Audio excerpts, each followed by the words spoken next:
On 2020, as a missing person. Updated location is northbound I-5. the mystery that has become an American obsession. What happened to the missing supermom? It was on this quiet country lane where every family's worst nightmare happened. A mother out jogging vanishes into thin air, and just as mysteriously as she disappeared, she reappeared 3 weeks later. I knew she was taken. That husband and father in an undisclosed location talking only to 2020. Keith, Matt, nice to meet you. How he broke the news to his 4-year-old son. He said, "Are you looking for her?" I said, "Everybody in the whole world is looking for her right now." The desperate search for a missing mother. The search for Sherry Papini intensifies. So at no point did you think that she may be dead? There was a moment where we were heading back after we did a few mile search. We look up and we start to see some birds circling, and I just went to my knees and I thought, am I really hiking out here to look for my wife? Breaking news this Thanksgiving Day. Sherry Papini Has been found alive. Prepare yourself. She's alive and you just got to be happy. But, they branded her. Who took her? What did they want? And why did they let her go? The things she told me. Now, Matt Gutman and the entire 2020 exclusive with Sherry's husband. You're here. You're alive. It's a brisk day on November 2nd in the rural community of Mountain Gate, California, nestled in the foothills of the Cascade Mountains. And for the Papini family, it starts out like any typical morning. I remember everything about that day. Around 6:50 a.m., my wife was on her way to go check on our daughter, Violet. And we met there at the door, and I gave her a kiss and a hug and went right out the door. That evening, when Keith returns home from work as a Best Buy audio-video specialist, he expects his usual boisterous welcome from wife Sherry and the kids. I pulled up. I saw our car there, and I opened the door expecting my son comes 100 miles an hour right at me, and then usually Violet right behind him. We do what we call, our family snuggles. Instead, he's greeted with unsettling silence. I looked in a few different rooms and I couldn't find anybody. I thought, okay, maybe they're outside. And I looked around outside, but at the time I was like, I'm sure they're all together. I had no reason to believe otherwise. He opens up an app on his iPhone to see if he can track Sherry's location. I did the, Find My iPhone app, and it showed where her phone was. So I assumed that's where she was, and I assumed that the kids were with her. Where did the Find My Phone app show that Sherry was and you thought with the kids? On near our mailbox, which is a ways away. It's about a mile away, actually. Are you worried? Not quite yet. Keith jumps into his wife's car and follows the breadcrumb pings on the map toward the mailboxes. So I got in her car and I immediately drove down to the end of my mailbox, and I was, anticipating I would see her. But his family's whereabouts remain elusive. They are nowhere in sight. I then called my mom and asked her if they spoke, and she said she hadn't. Keith dials his children's daycare center. First thing I said is, "What time did Sherry pick up the kids today?" And when she said, "The kids are here," that was like, something is wrong. There's something wrong right now. Keith's relationship with Sherry is a rare love story dating back to childhood. A storybook beginning starting with the 7th grade kiss. When they reconnected years later, Keith even presented the notes she had written him back in middle school. I remembered that all these years ago, I kept her notes that she wrote me. And I dug them up and I handed her a box, and of course it was like all our little notes back and forth. Soon enough, Keith would find himself on one knee, asking for Sherry's hand in marriage. I was just head over heels for her, and I knew I wanted to marry this girl. The striking couple tie the knot in 2009. They look like a fairy tale couple. She like a princess, he like a prince. Their photos together seem as if they're ripped from the pages of a glossy magazine. They do just very sweet things for one another, and just kind of things that you read out of a novel or see on TV. The young couple put down roots in their hometown just outside of Redding, California. The Papinis move into this 2-story house. It's comfortable because it's the house Keith grew up in. And by all accounts, Sherry, a stay-at-home mom, treasures her family life, doting on 4-year-old Tyler and 2-year-old Violet, and on her husband. Sherry's been called Supermom. Where does the Supermom name come from? She wakes up in the morning, has her kids dressed, their meals planned out for them, and their activities for the day. And not just that, she's just a super wife. Like when she makes a pie, she doesn't just make a pie, she makes it look gorgeous. But now that supermom is missing, and Keith is frantic to find her. He goes to the mailboxes where that Find My Phone app first pinpointed Sherry's iPhone. Again, I wasn't looking for a phone. I was looking for Sherry. When I didn't find Sherry, I went to the other road, came right back, and I parked, and I got out, and now I'm looking for a phone because it's saying it's here, it's here. And it did not take me long. It was right off the road. Keith is stunned. It's Sherry's iPhone, lying in the grass, strands of her blonde hair tangled in the headphones. If she would have lost her phone driving home one day and she put it on the roof of the car and it fell off, okay, whatever, I could see that happening. But the cars were home and the kids are at school. I knew something was wrong. Now Keith goes into full crisis mode. He takes 2 pictures of Sherry's iPhone and then dials 911. I wanted to make a clear message. This is real. You need to get here now. I don't know how many phone calls 911 gets on this particular thing. 90% of the time, you know, they went to the store, or they're hiding under the bed, or it's not that. I knew she was taken. Keith is convinced Sherry woke up that morning, went out for a jog, training for an upcoming Thanksgiving Day race. He thinks she turned out their driveway down a quiet country road, never came back. News of Sherry's disappearance quickly spread to the family. When I heard Keith's voice on the phone, I knew it was absolutely real. And when I hung up the phone, I fell down and just started crying and told my husband that my sister's gone and they don't know where she is, and I don't know if I'm ever going to see her again. A missing mother of 2 from Redding is now the focus of a story that is capturing nationwide attention. But how will this father tell his son why his mommy didn't come home? I picked him up and I told him I had something important to tell him, and he jumped he jumped up on the couch with me, and he knew something was up. And he said, "Dad, you can tell me anything."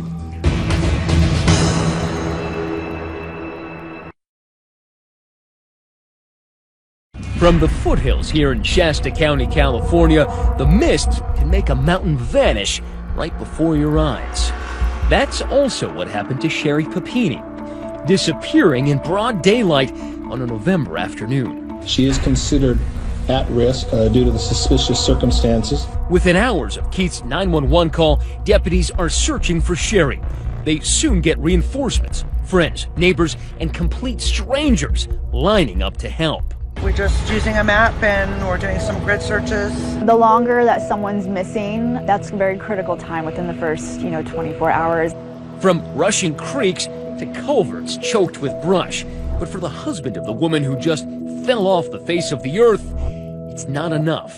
Did I want more? Of course. I wanted the Marines, the Army. I want a SWAT team to break into every home in a 10-mile radius. I'm going to do everything I can to find my wife. Sherry's big sister, Sheila, and Keith's sister, Suzanne. Please bring her home. She has babies. She loves them. She's a family that loves her. Please just bring her home. Just bring Sherry home, please. What is your gut feeling at first of what might have happened to her? We still don't know. We were trying to keep a very open mind. So then we start checking with friends, family, other associates to try and put together a timeline, looking for homes that maybe had some surveillance video. And then looking to local area motels and hotels to see if she had been seen there. I'm sure you looked into Sherry's past. Did you find anything? We were looking into a little bit of everything. Financials. We found where she had been previously married and had been divorced. We checked with her ex-husband who lives out of state and found that he had not heard or talked to her in probably 6 years or more. Then, from this truck stop, a woman calls in a heart-stopping lead. She said that she saw a young woman that fit the description of Sherry Papini, and that when she approached her and asked her if everything was okay, that she seemed somewhat evasive. Evasive? Maybe. But is it Sherry? No. The detectives believed that that was not Ms. Papini in that vehicle. For his part, Keith, ordinarily so private he and Sherry don't even do Facebook, begins making TV appearances. Anything to keep Sherry's face in the public eye. If we can get it everywhere, as I'm sure all of you would do if your wife or husband or whatever was missing, you would do whatever you can, and that's what I'm doing. And so, in the late fall, in the shadow of the Cascade Mountains, a strange bumper crop of yellow ribbons and posters appears. Billboards for a nightmare. I'm just wondering about her health. Are they feeding her? You know, is she hot? Is she cold? I mean, just little horrible things that I would go through. I thought about that. I thought about her being there, screaming my name, and that I wasn't there, and that really, you know, that really got to me. Keith admits despair hung over him like a cloud. There was a moment where we were heading back after we, did a few mile search, and we look up and we start to see some birds circling. And then I started walking, and I just went to my knees, and I thought, am I really hiking out here to look for my wife? And do I even want to? I don't want to find her right now, but I do want to find her. One of my good friends came over and just, hugged me and let me cry on her shoulder for a little bit, and it was a very sad and a very emotional and angry moment for me, and I'm very glad they were with me to kind of pick me up, and it was that was a tough one for me that day. All this time, you're dealing with this sadness, this pain, this agony of fear. You've still got 2 little kids to think about. Fortunately, I have an amazing family and amazing friends, and they really, really came to the rescue on that. Kept them happy, kept them out of this. The grown-ups try to shelter them, but Keith and Sherry's son and daughter are old enough to know their world has been turned upside down. And after a couple of weeks, Keith can no longer keep that huge secret from his 4-year-old Tyler. I told him I had something important to tell him, and he jumped he jumped up on the couch with me, and he knew something was up. And he said, "Dad, you can tell me anything." For a little 4-year-old to say that, I wasn't prepared for that, so I just said, "Son, Mommy went running, and she didn't come home, and we're all looking for her right now." We just held each other, and I said, he said, "Are you looking for her?" And I said, "Everybody in the whole world is looking for her right now." And I said, "We're gonna find her, and we're gonna get her back." Keith had no idea whether that was a promise he could keep. Sherry may be gone, but her picture is everywhere. One day, Keith sees their son with the innocence of a 4-year-old standing in front of one of those posters. He was just standing there, and he had his left hand on her face. He was just staring at her, and he was just sitting there, tears in his eyes, with his hand on her face. Solving the kidnapping of that wife and mother, Sherry Papini, begins to look impossible, especially since authorities were not convinced that she'd been kidnapped. We are keeping open minds to this, and we're looking at all avenues. We're not saying it is an abduction. We're not saying it is not.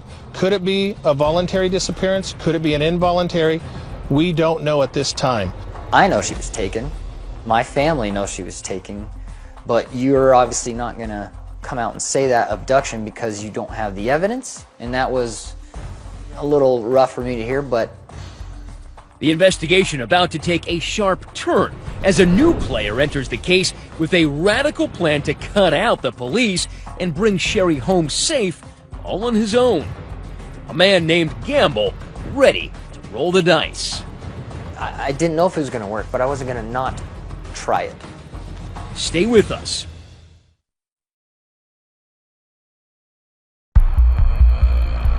As Thanksgiving approaches, the search and rescue operation for supermom Sherry Papini is failing.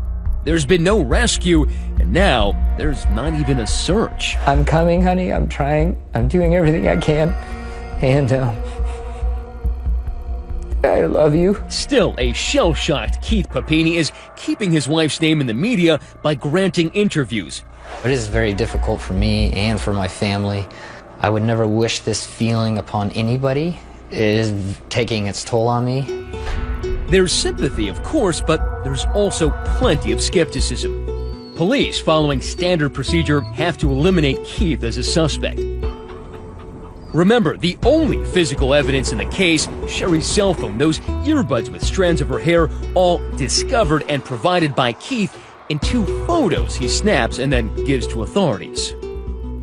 When you saw the way that phone was pictured in the photograph he sent you, did it make you think that perhaps it was staged? It looked like it could have been placed there, along with the earbuds being placed on top of the phone screen. Your wife vanished. Mm-hmm. But you're also the prime suspect. I never felt that. You never felt that? I didn't. It never occurred to me at first that people would think it was me. I knew it wasn't him. Sherry's big sister Sheila never questioned her brother-in-law's innocence. She says if Sherry was a super mom, Keith was a superman. You would hope that your child or that your daughter would find someone so loving and so dedicated to their spouse. To clear any cloud of doubt, Keith Papini consents to a polygraph test. It lasts for hours.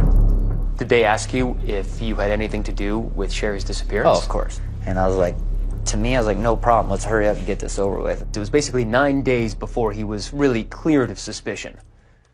Yes. Why so long? We were going through investigating hundreds of tips, looking at cell phone data, cell tower data. And did he give you phones, phone records, computers, all that stuff as well? Yes, he did. Keith Papini passes the polygraph, and Sheriff Tom Basenko says Keith is not a suspect. So investigators start chasing down outside tips, more than 400, but none of them lead to Sherry Papini's whereabouts. There are no suspects, there are no viable tips. Do you begin to lose hope?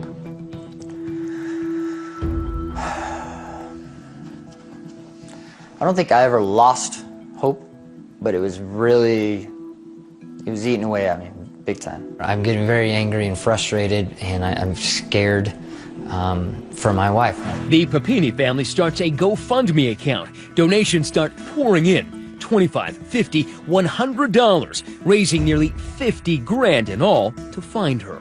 Then a radical idea from an anonymous donor, separate from the family, who offers a ransom for Sherry's safe return.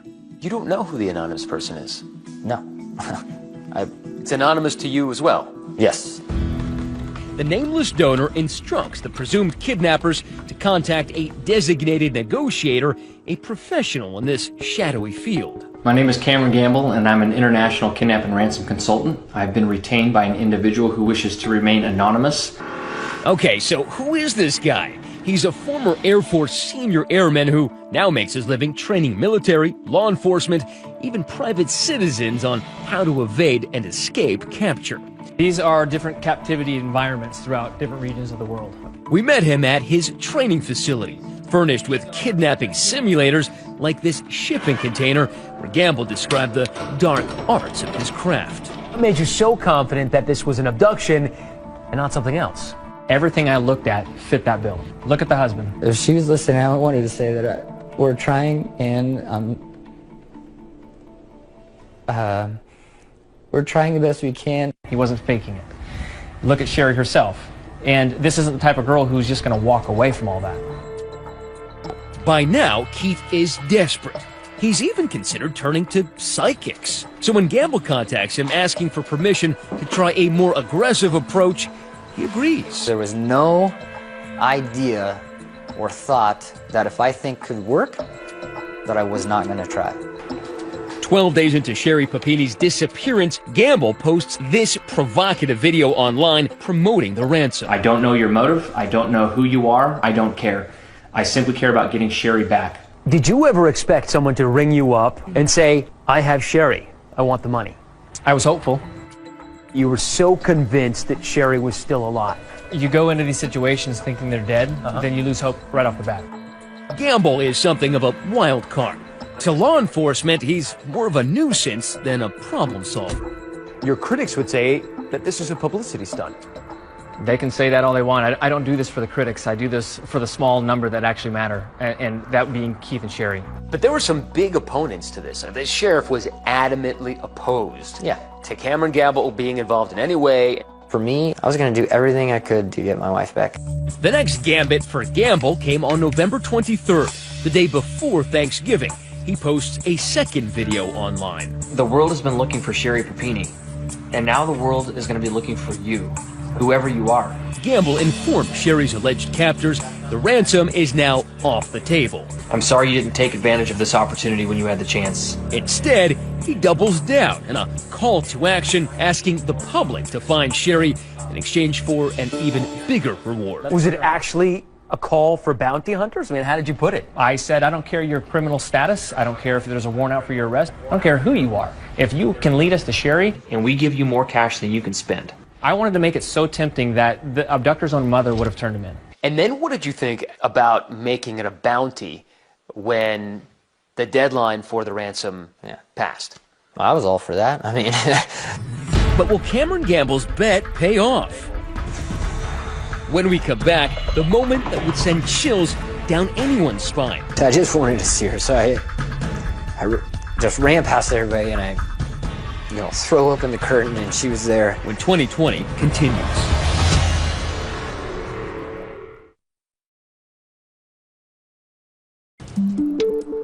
Keith Papini begins his Thanksgiving at 3:30 a.m., steeling himself for the Northern California cold and the white-hot anguish of the 22nd day without his beloved Sherry.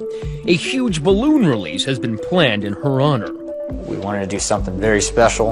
A real close person in my life mentioned, well, what about a balloon release? You know, we're all looking for you, and here's just a symbol, here's home. And I really like that. The knife thrust pain of missing Sherry is a constant companion, as is his constantly ringing cell phone. Very early in the morning, Thanksgiving Day, you get a phone call. It rang, I think I was shaving at the time. So I kind of looked over and I did not recognize the number. You didn't pick it up? I didn't hear it in time because I only got the last two rings. But that wasn't just any call he missed, it was the call he'd been praying for. Immediately after that, my home phone rang. I pick it up, it was my wife screaming in the background, yelling my name, and a CHP officer said, I need you to be calm, I need you to be calm. Well, are you panicked at first? You were hearing her scream. I'm panicked, but I'm happy, because I at this point, this is the first time I've heard her voice. I know she's alive. And you hear? And I hear screaming. So then I get the phone, and oh my God, honey, and of course she's screaming, it's very emotional, and I love you, I love you, I love you, oh my God, you're here, you're back, where are you? Where was she? And how did she get free from her captors? Sherry hasn't spoken publicly yet. The account of her release comes solely from what she told police and her husband. She was bound. She had a chain around her waist. She had a bag over her head. I can't remember if it's her right or her left arm was chained to the chain, and her left hand was in the vehicle chained to something. Make sure she didn't jump out of the car. Yeah, they cut something to free her restraint that was holding her into the vehicle, pushed her out, and drove away. Sherry has one free hand and took a bag off of her head. And she has, at this point, has no idea where she's at. She runs to a house and didn't look what she said was very inviting. She ran to another building, could not get into that building, and then ran to the freeway. Stranded in the middle of nowhere, Sherry feels her only chance at rescue is to flag down a motorist on the highway. People were driving past her and not stopping. In her mind, she's frightened, she's scared, she's screamed so much. She said she was coughing up, like blood from the screaming, trying to get somebody to, stop. Just another sign of how my wife is. She's so wonderful. But she's saying, well, maybe people aren't stopping because I have a chain. It looks like I broke out of prison. So she tried to tuck in her chain under her clothes. I don't know what reaction anybody has to that, but to me, I'm just impressed that she thought of that. 4 a.m. and Allison Sutton happens to be driving down I-5 North, one of millions of Americans on the road to visit family for Thanksgiving. I was in the right-hand lane, and I saw a woman frantically waving what looked like a shirt, trying to flag somebody down. She had like a wide-eyed, panicked kind of look. I was startled to see her. It was dark, and she pretty much just came out of nowhere.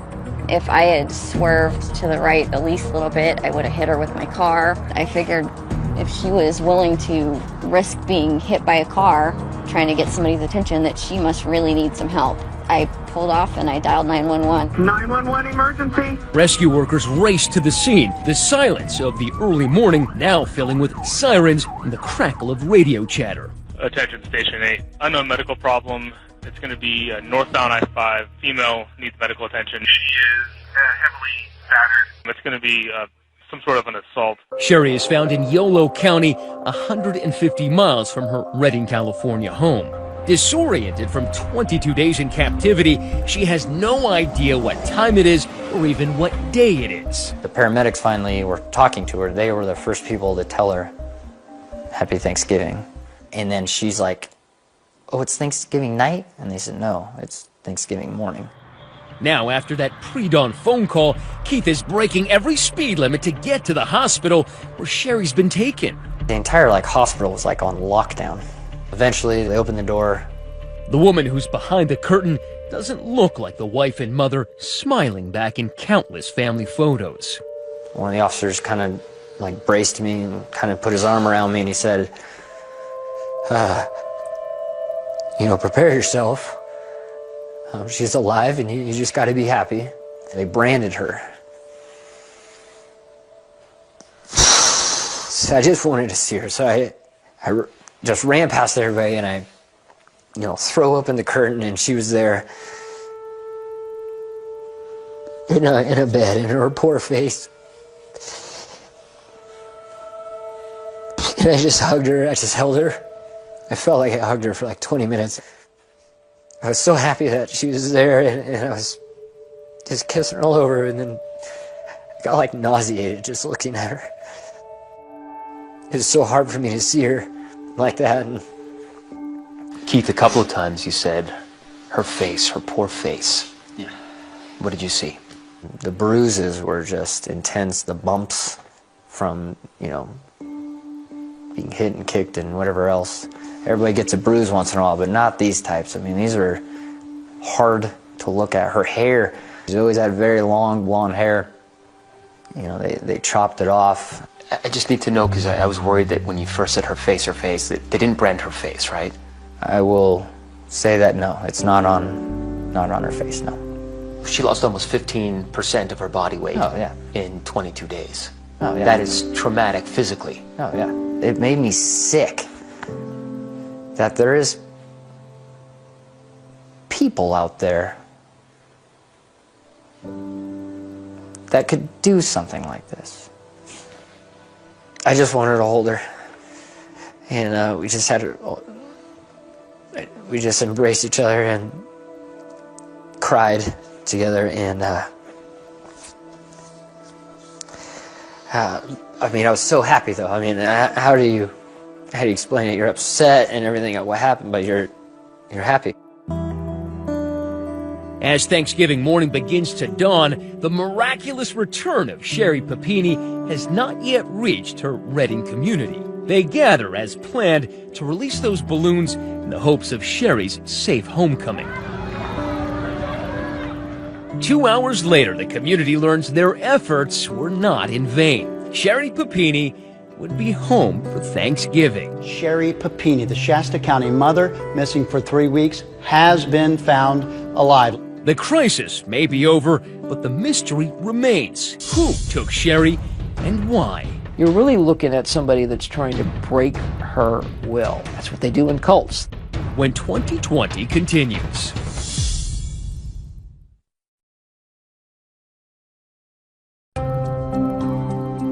The ordeal which shattered Sherry and Keith Papini's world is over. Now the police are focused on the big questions. Who did this and why? This is simply the start of the next chapter in a very active investigation. On the day she was found, investigators are only able to get the barest nugget from the traumatized Sherry. Which was 2 Hispanic female adults driving a dark SUV. Anybody? 2 Hispanic females in a dark-colored SUV in the state of California is not much of a tip. No, it would be literally a needle in a haystack. But the next day, Sherry Papini is talking to police, part of a series of interviews in which she slowly opens up with more details of her abduction. Did she know the people she was with? No. Did she ever see them? I will share with you that their faces were always covered. I can tell you that there was, guns involved. Was she overpowered? She didn't voluntarily get into a vehicle, if that's what you're asking. Very few people get abducted just in broad daylight. But the fact that there were 2 women who were allegedly behind this is even more shocking. But also makes more sense to me. Why? If a vehicle pulled up with 2 big dudes in it, would you approach that vehicle being a 100-pound woman? If 2 women pull up and let's say they ask you for help, that makes more sense to me. Investigators say those women drove Sherry about 2.5 hours non-stop that first day. And Sherry told them that her kidnappers spoke Spanish most of the time. She literally lived through hell. The things she told me that she did. Acting like she was tucking in her kids, and she told me one time she took some piece of cloth and rolled it up like it was violet. She would rocket it. She's so strong. That's the will to survive. Yeah. Suspect number 1 had long, curly hair. Sir. 2 days ago, Sheriff Basenko went public with more details. She had a thick accent. She had pierced ears. Suspect number 2 had straight black hair with some graying color. She had thick eyebrows. Details are few since Sherry said her captors kept all but their eyes covered. Police then follow it up by gently trying to tease out more morsels of memory from the fragile Sherry. Everything becomes important. The crack in the door, an unusual picture on the wall. What did it smell like? What did it feel like? All of those things may give you proximity, particularly as you get closer to potential suspects in a case. There are several theories police could be pursuing. First up, Keith's good friend Dale says the beautiful local scenery hides a dark underbelly. There are a lot of bad folks around the country, and when you start digging up these rocks and looking under, maybe more so than people even understand. We found local residents talking of meth houses and police drug raids, and there are other serious concerns. While this area is really sparsely populated, what it does have a lot of are sex offenders. There are apparently about 25 registered sex offenders who live within 3 miles of right here. But police say they checked those leads and found nothing. Yet another theory. Keith himself and Sherry are behind an elaborate hoax. There's been some speculation online and skepticism in some media. Many reports have said that this was a little bit of a attention-seeking kind of couple, sort of a reality show ready to go. Keith vehemently denies it all, writing that rumors, assumptions, and hate have been both exhausting and disgusting. I think these people take cheap shots no matter what. I can't believe that somebody would get beaten that severely just to try to make some money. To Cameron Gamble, Sherry's brutal injuries point to yet another theory. Sherry's skin burned multiple times, police saying that vicious branding was a message, not a symbol. If you look at just human trafficking alone, a branding is something that would be done to mark a girl from a pimp or an organization, if that is in fact what happened here. ABC News crime expert Brad Garrett finds that sex trafficking theory doubtful. If you're going to traffic somebody, are you going to starve them, beat them, and cut their hair? You're going to do the opposite of that. You want them to look presentable so that they're, to use their words, a commodity to market. As a former FBI profiler, he has a very different theory, based on Sherry's 22 days of what Keith said were intense physical agony and severe mental torture. You're really looking at somebody that's trying to break her will and destroy her identity from the past. I mean, that's what they do in cults, to brainwash her into whatever they want her to be. And if that's the case, he says they could still be holding other captives and even be on the hunt for more. What can you tell the people who live here to reassure them that whoever did this to Sherry, plucking her right off this stretch of road, is not still out here? We don't know if this was a random abduction or a targeted abduction, but people should always take precautions for their safety. Wife is back with our family, and Still, Keith is less interested in the why than in the what's next for his family. When we return, their healing begins with an emotional reunion.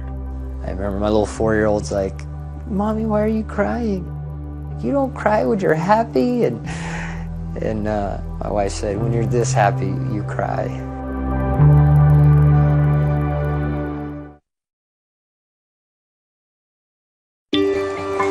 Just over a week after his Thanksgiving miracle, Sherry Papini has been located. A rush of relief. I was ecstatic. Hallelujah! She and Keith have been reunited. Keith Papini is still marveling over all that he has to be thankful for. I had such a great support from my family, my friends, the whole community, the whole world reached out, and I'm so grateful for that. But as of tonight, so many questions about this case remain unanswered. The most horrific thing that you could ever have imagined literally almost came right to your front door. Correct, and that's the mystery. Why? I don't have the answer, and I can't explain it. The investigation is far from over. In fact, it has only begun a new chapter. The threat could still be present. Nobody knows who did it or why they did it or where they are. And that's got to be terrifying for a dad like you. It's terrifying, but you know what? My family's with me now. I think of it differently now. Clearly, I want justice.